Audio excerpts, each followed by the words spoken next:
Way back whenever I was in elementary school, we had an event that, back then, actually scared the hell out of me. Mostly because it was creepy and unexpected. It was actually on my birthday, that much I remember, which meant that it was October 14th. I can even remember that it was during social studies, because I was insanely bored out of my mind, and I'm pretty certain that I was starting to fall asleep. I remember jumping when the loudspeaker popped on, making that painful crackling feedback noise, and then the principal's voice came over sounding a bit unnerved.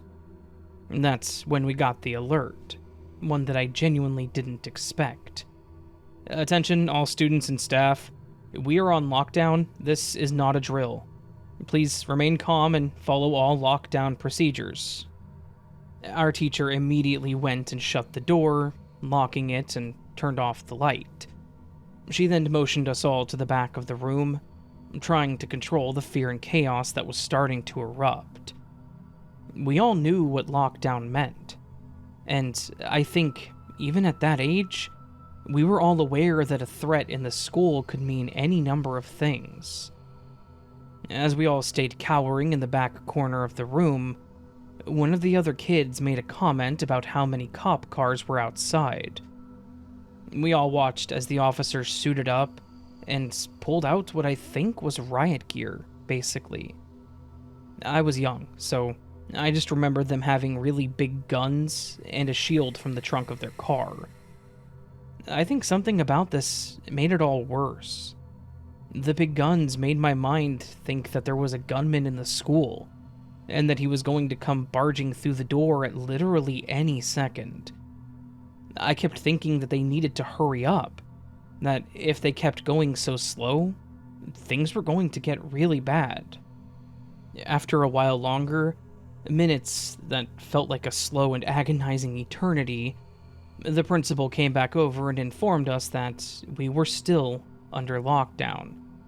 But they mentioned that the police were in the building and were in control of the situation, but that we needed to stay locked down until we were released. Of course, we were still on edge. A group of 20 kids huddled in the back corner of a classroom, thinking we were going to die, or witness some kind of gory scene when we got out of lockdown. All we could do was wait. Of course, none of that happened.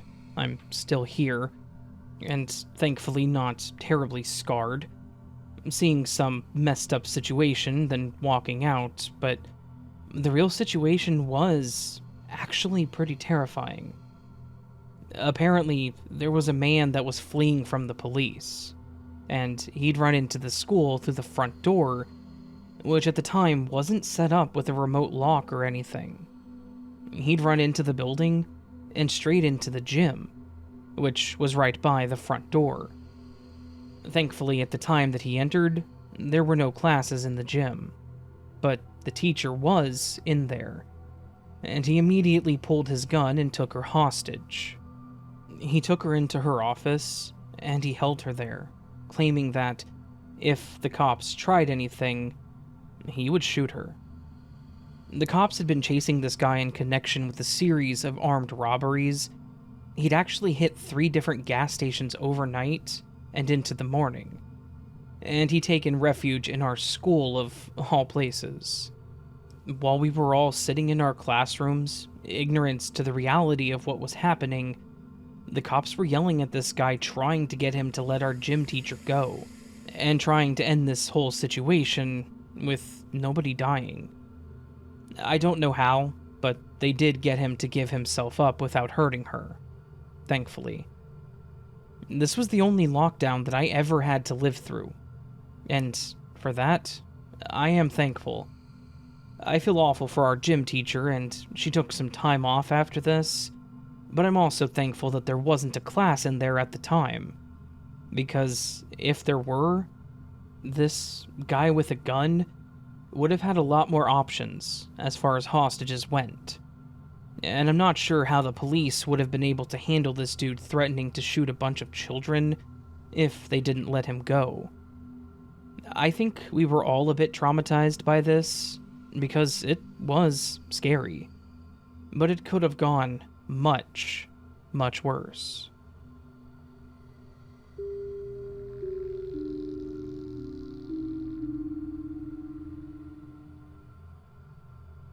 Back when I was in elementary school, for a little while, things were kind of awful, to be completely honest with you. For most people, those days are just fun and learning, making new friends, and enjoying being a kid. Unfortunately, my elementary school career, I guess you could say, was marred by one boy, Jake. Jake was a towering figure, at least when I was 9. He was 10, but was in the same grade as me, and he was fairly well known on the playground as the biggest bully ever. I feel like all schools have that kind of legend. A bully that pushes everyone around, but for some reason no one wants to do anything about them. Jake was, as I mentioned, 10, in a class of 9-year-olds. You can assume why. He'd been in trouble randomly here and there, but for the most part, the adults just turned a blind eye to him. He would push someone down, make them cry, do anything to cause other kids pain, and it would always be just an accident. And they would just ignore him. Most days, I did everything I could to remain invisible to Jake. He was like a T-Rex. If Jake didn't see you, he wouldn't target you. But unfortunately, my luck didn't hold, and my card was pulled. He would follow me into the bathrooms and make fun of me, punch the doors in the stalls, and throw his threats at me while staring at me through the crack in the door. He once yanked my backpack so hard that he almost dislocated my shoulder. One time when we were going out to recess, I was running out the door and he shoved his foot out to trip me, making me slam face first into the concrete, giving me a major scrape on my face and breaking one of my teeth. Thankfully, it was a baby tooth, so it wasn't a permanent break. But then something changed. There was a new kid named Tim that joined our class. I remember Tim as being an incredibly charismatic kid, and on his first day, he told me that he loved my t-shirt. It was Spider-Man. It was my favorite shirt. I was kind of starstruck when this new kid gave me a compliment. Look, I was a simple kid. Tim was also 10, and was somewhere in the middle of my size and Jake's size, and we became pretty good friends pretty fast. Because I had a friend around me more, I think Jake was a bit hesitant to do anything for the most part, until the day where things came to a head. It was recess time, and after the whole incident with me landing on my face, I had made it a point to exit the building slowly and pay attention to my surroundings, to make sure that he couldn't get to me. But Jake was a predator, and he was watching me like a hawk that had spotted a tiny field mouse minding its own business. He caught me, cornered me, and based on his face, I honestly thought I was going to get a beatdown. At some point in my getting cornered, Tim must have seen what was going on, and he made the decision to intervene. He stepped up to Jake and shoved him off of me, telling him to leave me alone. Jake's face twisted into a snarl, and I watched him as he balled his fist up, and he held his stare on Tim. Tim started yelling at him about how stupid he was, how weak he was, insulting Jake to the point that I could see the tears starting to well up in his eyes. Tim kept going, kept talking smack on this other boy. I'm assuming that he thought that exploiting Jake's low self-confidence would get him to break, get him to walk away. I don't know why he thought this. I'm guessing he just assumed it would work. Some sort of reverse psychology. Bully the bully and the bully will stop, or something. Then he said something to the effect of, "I bet your dad doesn't even love you." I don't think Tim expected what happened next. Jake apparently was not the type to take this kind of comment sitting down. He wasn't going to cower, and he wasn't going to take it. I watched as Jake lunged at Tim, his face bright red. He attacked him with the ferocity that I had never seen. His fists were pummeling Tim repeatedly as he tried to defend himself. At this point, I was no longer scared for my own safety. I was scared for my friend. Instinct finally took over. I turned around and I ran as fast as I could towards the door, where the teachers were huddled. I could feel myself crying, thinking that if I didn't go fast enough, Jake was going to kill Tim. I interrupted the teachers that were talking about God knows what. I shouted at them, both of them jumping and looking in my direction, asking what was going on. My words just stumbled out of my shaking body. Jake, Tim, fighting, help! The two teachers ran with me over to the side of the school where Jake was still pummeling Tim, all while sobbing. Tim looked horrible. His face was bloodied, he was curled up as best as he could, and Jake was standing over him with his chest heaving and his face soaking wet. The teacher screamed at him to stop, and in that moment, the madness just seemed to halt. Jake stood up straight and turned slowly to see me and the teacher standing there, watching him in horror. She went to grab Jake's arm and pull him away, and like clockwork, Jake tried to say something like, "I didn't mean to hurt him. We were playing." Some BS lie that he really thought would work. It didn't. Tim was pretty messed up, groaning on the ground, bloodied, obviously in pain. They ended up calling an ambulance for him, and while he was pretty badly beaten, he survived. Though he had a broken nose and major black eyes when he came back to school. The aftermath of all this was intensely stressful. They had to ask me what happened since I had reported it. I had to tell them about how Jake was going to beat me up, and then Tim stood up to him, and then how Jake just went absolutely feral on him. Jake ended up getting expelled from the school. I guess they couldn't ignore the fact that he had put a kid in the hospital with his bullying. Tim was suspended and had to go through some kind of disciplinary thing, but he was allowed back in class. After that, Tim and I were the best of friends. I actually asked him why he'd stood up for me like that when he knew Jake was going to attack him, and he laughed about it. He said that he didn't like watching me get beat up, and that he had imagined the whole thing going totally different, with him standing up like a hero and Jake cowering down and running away. The incident left one hell of a mark on me. It was a visual that I struggled to get out of my head. I'm glad that Tim was mostly alright, and that the school finally did something about the class bully. And I'm even more glad that I never saw Jake again.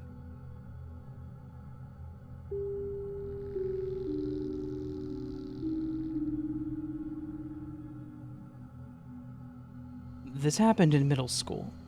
Back then, I had taken a home economics class with Miss Clark. Home ec was a boring class. A lot of really basic stuff, but there was like half a quarter where we got to learn actual cooking skills, and I was pretty eager for that, because I loved cooking at the time. Ms. Clark was a stern and older woman, but was honestly more bark than bite. And while she would yell at the students, she would typically never follow through with any of her threats. And maybe if that weren't the case, then this all wouldn't have happened. But it did, and nothing can change it. For the most part, the cooking parts of home ec, we were doing more baking than anything. And we didn't need to use any utensils that could be considered more dangerous than a whisk. However, during this particular week, one of the lessons was knife safety, and we had to use larger knives to cut and chop vegetables. We were divided into groups and we had 4 stations that were each assigned with their own recipes. I was in a group with Tommy, a girl named Emma, and Troy. Now, Troy was a bit of an oddball. He was actually the class clown, always doing stupid things to seek attention, but his antics would often go beyond what was normal or safe. He would push things further and further until he actually got in trouble because he thought it was funny. In most cases, it was annoying, but not a huge deal. In this situation, however, it became a major problem. Our station had to make a vegetable stir-fry, which meant a lot of chopping and slicing. Troy was in charge of cutting carrots, but he was obviously getting bored with it. As we were all doing our parts, he picked up his knife and began swinging it around in the air. "Look at me, I'm a ninja chef," he yelled out with his eyes wide and looking like an absolute idiot. I laughed nervously, but it was clear that this was not okay behavior. He kept swinging the knife like he was fighting off some enemies in a video game or something. He kept swinging closer and closer to all of us, which definitely freaked all of us out. "Troy, cut that out right now, or you'll be out of this class for good." Ms. Clark's voice boomed out from the other side of the room. Troy froze and had a look of defiance on his face.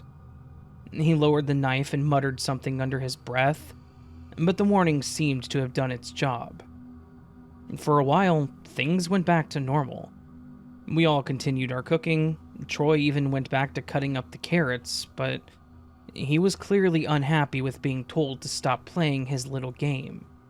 And I could tell that he wasn't done. The second that Ms. Clark turned her back and was assisting another group, Troy grabbed the knife again and he starts swinging it around again, making what I guess were ninja noises. This time it really wasn't funny. It was downright terrifying. As if in slow motion, I saw Emily walk past Troy, her back turned, and she was completely unaware of the danger. Troy's arms swung wide, and then the unthinkable happened. The knife connected with Emily's face, and more specifically, her eye. A scream ripped through the room, causing everyone to jump.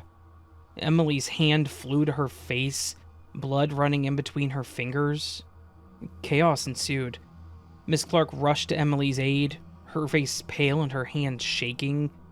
Troy dropped the knife and his face went pale as the realization of what he'd done slowly dawned on him. The school nurse was called, and Emily ended up being rushed to the hospital. Troy was taken away by the school's security officer. He actually looked more shocked about what had happened than most of the class. We were all left in the room with a bunch of half-cooked food and blood spotting the floor where Emily had walked. We just sat there in silence. That image, though, the visual of Emily getting hit with that knife, and the sound of that scream that she let out, oh, those were haunting. In the end, Emily actually lost her eye. Troy was expelled, and none of us ever saw him again. When Emily was able to come back, she was a good sport about having to rock an eye patch, claiming that it was going to be the newest fashion statement. But it was such an unfortunate situation, one that absolutely could have been avoided had Troy not been an idiot. The home ec class wasn't the same after that. Knives were handled with trepidation, and we were no longer allowed to be split into our own groups. We did everything as a demonstration in front of the whole class, one at a time instead. I think everyone learned a harsh lesson that day, about how fun and danger share a very fine line, and how quickly things can go wrong.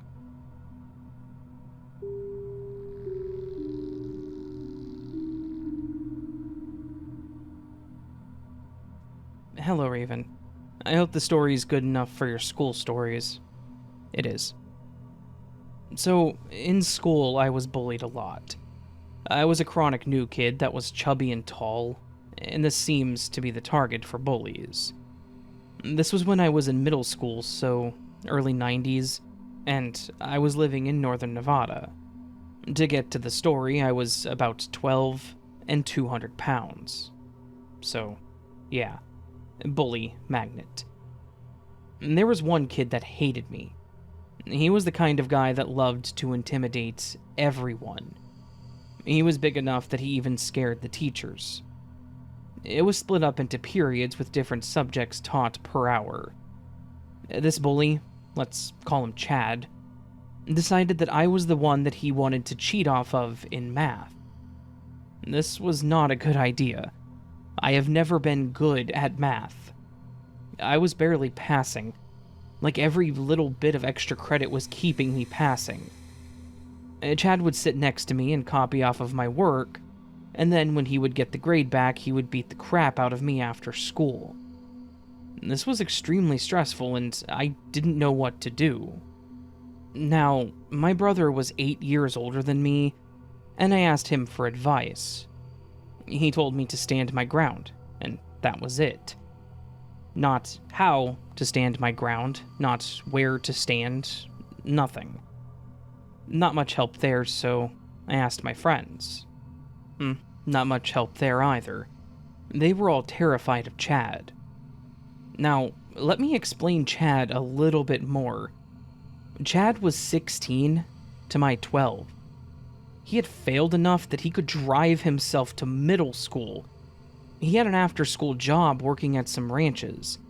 So he was also buff, like high school weightlifter buff. There was no way that I could take this guy, no matter how hard I fought back.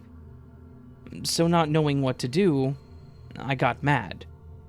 I had always had a temper problem. There's a baby picture of me trying to punch my brother. I couldn't be more than a year old in that picture. My mom had told me to hold my temper because that was the only reason my brother picked on me. He loved the reaction. I figured Chad was the same way. I had not been giving him any reaction. I took my lumps as best I could and just walked off when he was done. This time, though, when Chad came to beat me, I put my back to the wall and decided to tell him off. Putting your back to a wall is a bad idea. When he hauled off and punched me, my head bounced off the wall. That really hurt. Like I should have had a serious head wound. When I saw his fist coming again, I dodged. I moved my head enough just to the side so that he hit the wall. Something hit me below my eye, and I heard a brutal scream. When I looked at Chad, his face was contorted and his arm was deformed. He'd broken his own arm trying to hit me. He was going to hit me hard enough to break bones. Like, holy crap. He just looked over at me and said, "This isn't the last time that we do this." After that, I started getting physically fit, not wanting to be the target anymore. Chad came back to school, but with his arm in a cast. He wasn't willing to fight at the time. What he saw, though, was me slowly getting more confident. I didn't manage to lose any weight, but I did manage to move the weight around. I got stronger and better. Mostly, though, I got confident. I got more sure of myself, and it got to the point where I was not bullied anymore. When Chad got the cast off, he met me at the same place. I put my back against the wall again, only this time, I was smiling. I knew that I couldn't beat him, but I knew now that I could hurt him. I asked him if he wanted to break his arm again against the wall. He hesitated, and then walked off. I was no longer worth it, I guess. Heck, I was willing to fight him. I knew that I would lose, but I just wanted him to know that I was ready this time. We avoided each other after that. He left me alone, and I left him alone. Rumors got spread that I broke his arm, so the other bullies left me alone too. I never corrected the story, but I didn't encourage it either. I just said nothing and left it to the others. That about covers it. Sorry for rambling. I hope that you enjoy the story, and thank you again for the opportunity to tell my story.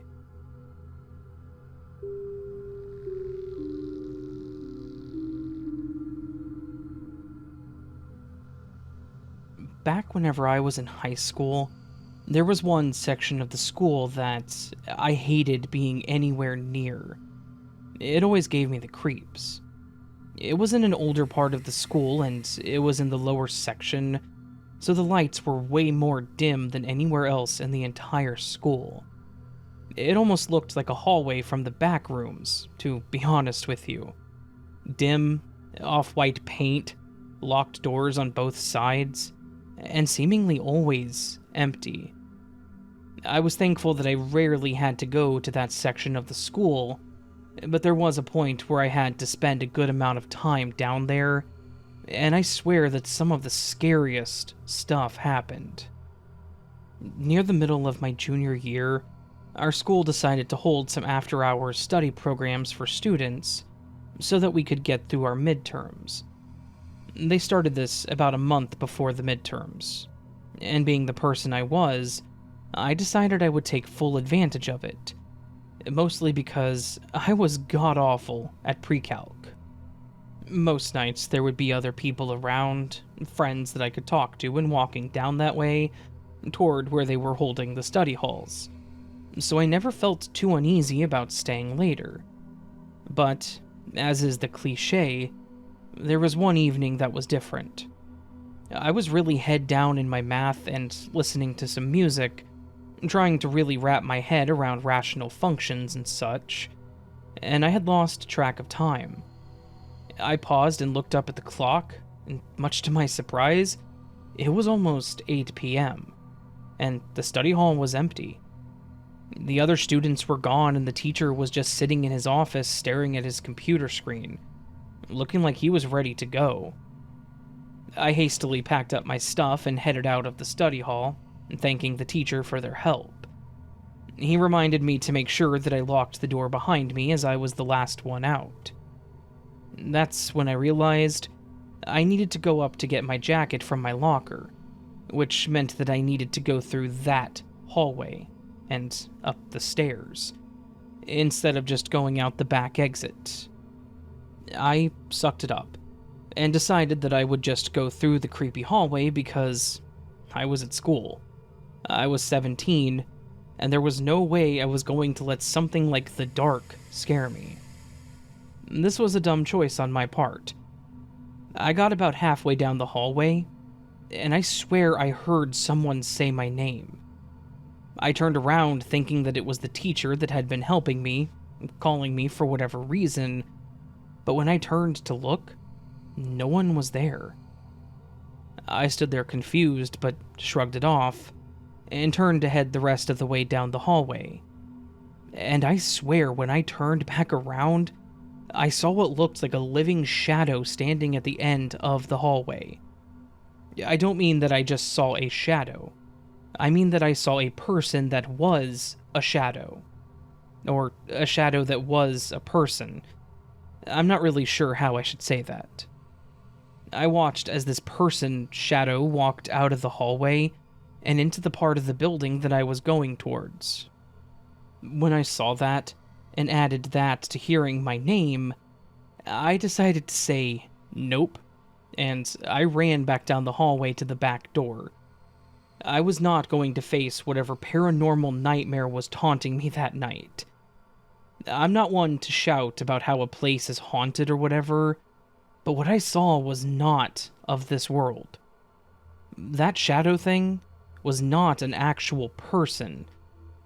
I went to a few more study sessions after that, but I was never the last one out, and I was out of that building before 7 p.m.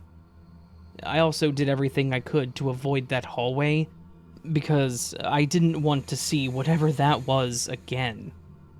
I never mentioned it to anyone, because they would likely just laugh at me and tell me that I was seeing things, or I guess manifesting my own fears into some kind of hallucination. But I know what I saw. I can't explain it, but whatever it was, I instinctively knew to be terrified of it.